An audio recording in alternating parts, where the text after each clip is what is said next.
Apa yang Nabi SAW sampaikan dihafal, didengar oleh para sahabat, dihafal, dipahami, diamalkan, kemudian mereka mendakwakannya. Nabi SAW pernah bersabda kepada mereka,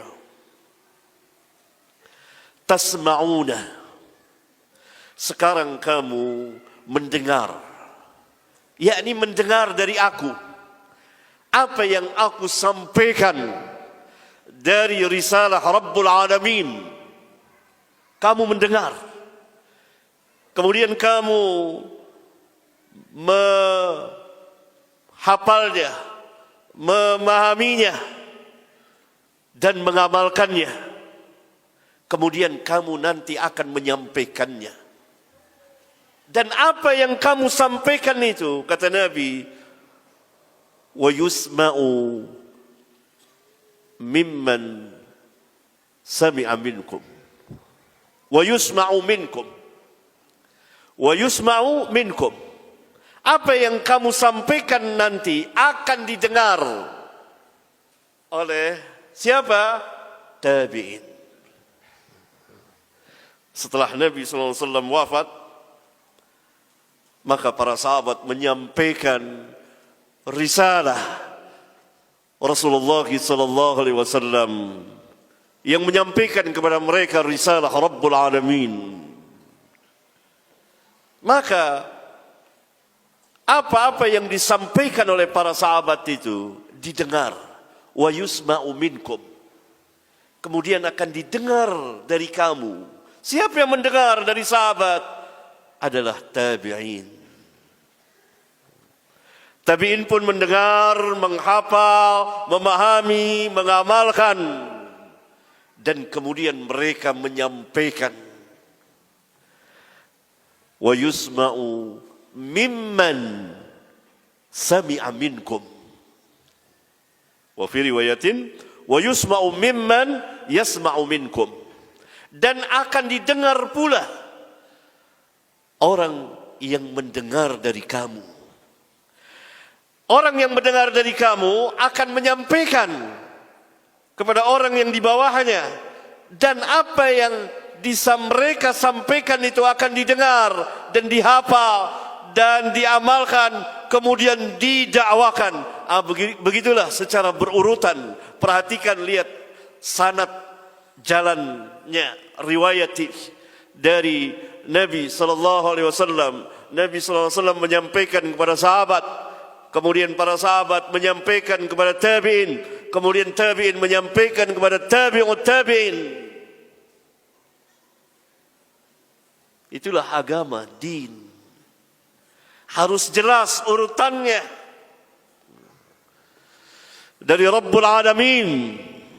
Rabbul Alamin menyampaikan kepada hambanya dan rasulnya yang mulia alaihi salatu wassalam dengan perantara malaikat Jibril alaihi salam. Dan risalah Rabbul Alamin itu Rasulullah SAW dakwakan kepada manusia dan orang-orang yang hidup bersama beliau, bertemu dengan beliau, kemudian beriman kepada beliau dan mati dalam keadaan Islam. Itulah sahabat. Sahabat adalah pertama orang yang bertemu. Kalau tidak bertemu, walaupun sezaman, bukan sahabat. Yang kedua beriman. Kalau bertemu dan tidak beriman, bukan sahabat. Yang ketiga mati dalam keadaan Islam. Itulah sahabat. Dan mereka semuanya, kata Nabi SAW, tasma'una, kamu mendengar. yakni kamu mendengar dariku apa yang aku sampaikan dari risalah Rabbul Alamin, didengar oleh para sahabat. Bahkan bukan hanya mendengar, mereka pun mencatat, menulis Kata Abdullah bin Amr bin As, saya menulis segala sesuatu yang saya dengar dari Rasulullah sallallahu alaihi wasallam. Tujuannya adalah agar beliau dapat menghafal, agar beliau dapat menghafalnya. Ini ada di hadis nomor 26, halaman 69.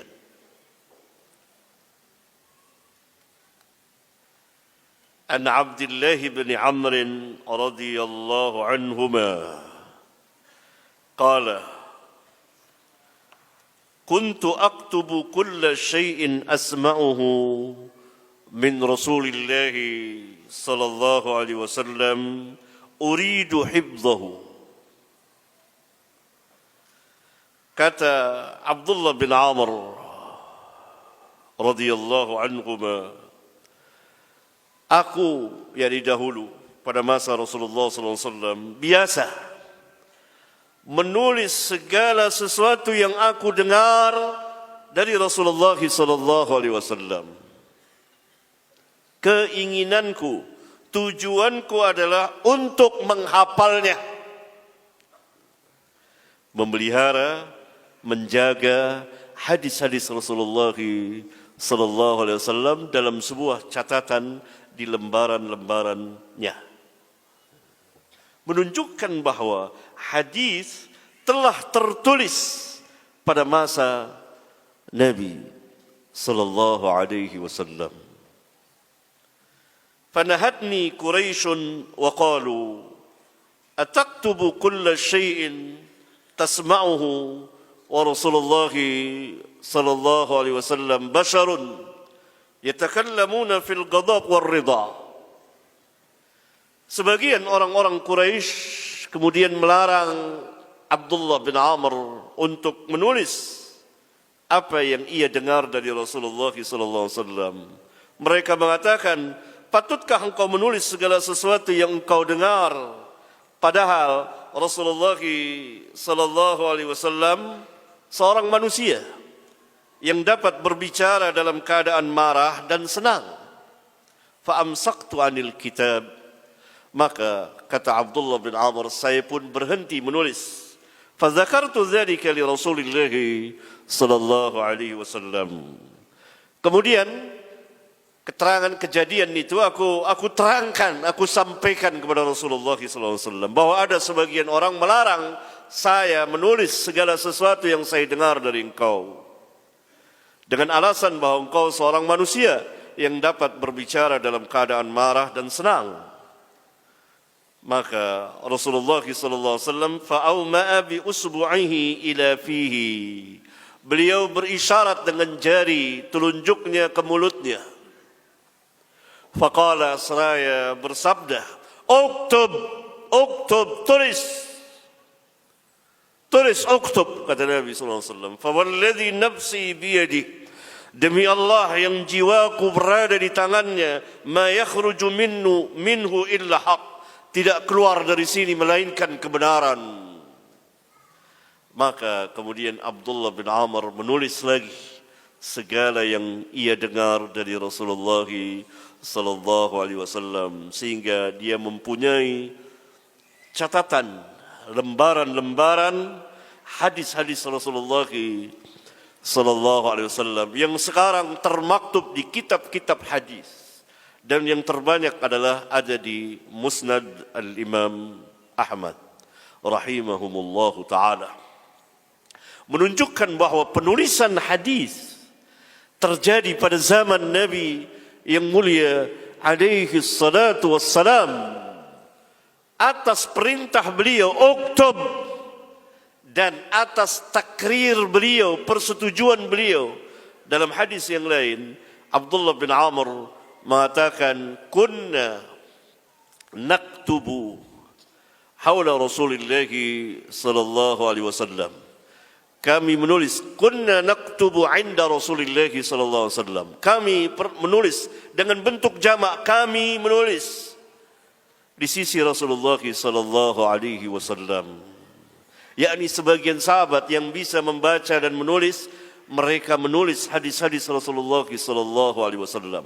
Pada Fathu Makkah pada tahun ke-8 Hijriyah, Rasulullah sallallahu alaihi wasallam berkhutbah menyampaikan beberapa perkara pada kemenangan kota Mekah pada tahun ke-8 Hijriyah.